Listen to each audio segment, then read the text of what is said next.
सब्ज़ी मंडी में आज है 27 जुलाई 2023। एक मरतबा फिर बारिश शुरू हो गया। अल्लाह ताला रहम फरमाए। काफ़ी दिनों से बारिशें हो रही और माल भी काफ़ी गाड़ियाँ ख़राब हो गया। कारोबार है वो भी मुतासिर हो रहे हैं। अल्लाह ताला रहम फरमाए। अभी एकदम बारिश शुरू हो गया। अल्लाह ताला रहम फरमाए।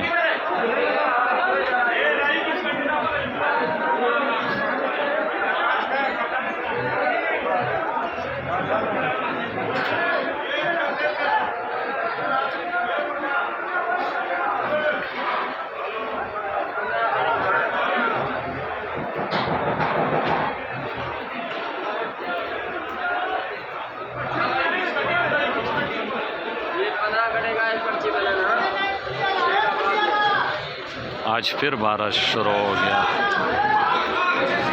काफ़ी तकरीबन 4-5 दिन से कारोबार भी काफ़ी मुतासिर है।